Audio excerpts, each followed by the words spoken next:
Please go get Dawn, that. you know what's so great about what you do and why you're so successful? I have known this from day one of knowing you, which was like 5 years ago.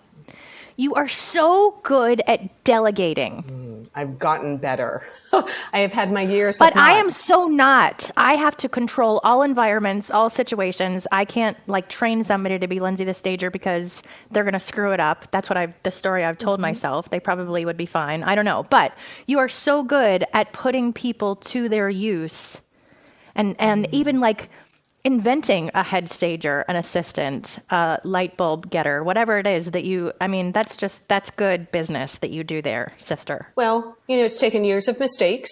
You would laugh because in the years when I first started my business and I started bringing people on to help. So when you talk about listening to your resentment, I was wanting to make sure that they had a good time and that they enjoyed the experience of staging. And so I'm carrying the stupid bins and I'm running and getting the light bulb while they're wandering and like having the experience and I'm doing the prep work.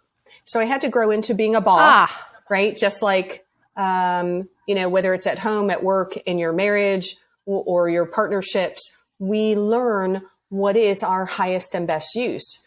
And in everything, there's usually something we can entrust. And you don't just give trust to someone. I have a good friend who's just brilliant business owner. And she talks about bridges of trust and that you need to make sure that you've built a bridge of trust and that bridge can carry the weight of responsibility.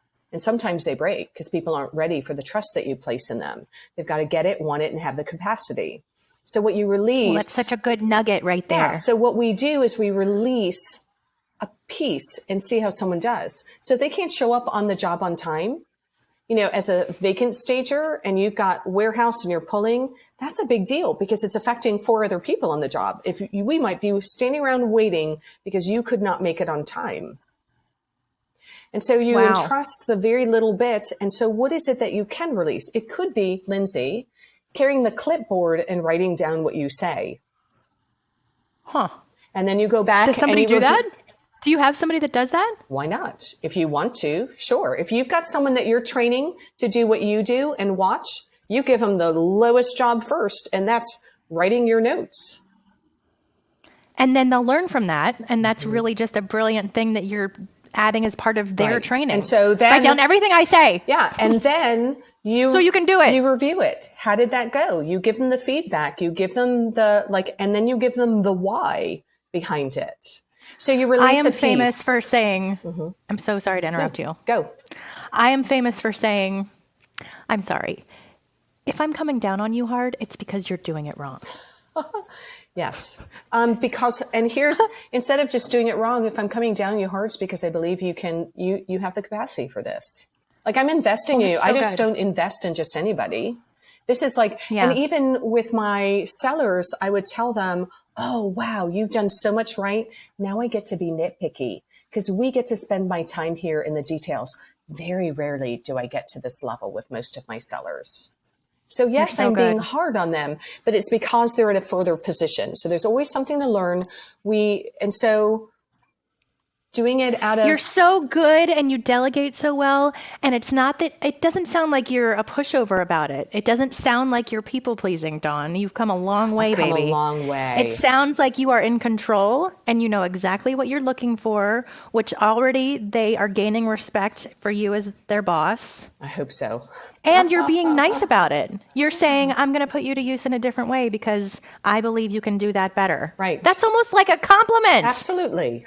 And they're actually screwing up the clipboard. Well, sometimes we've had to release them. They're not the right match. They don't get it. They don't want to, right? But you gave them a chance. Gave them a chance. And so you observe where people's gifts are. So if you want to delegate, start with what you can. And when they move up from there, it might be you'll let someone talk about a bathroom. How bad can that be? Right? Like, put the toilet seat down, put the shower curtain over, how you hang the towels. Now you've given like a measure, because again, we used to do this, like you've got the master bedroom. I'm going to come behind you. I'm going to watch what you pick. And if I don't agree with it, I'm just going to be saying, how about we bring this as backup?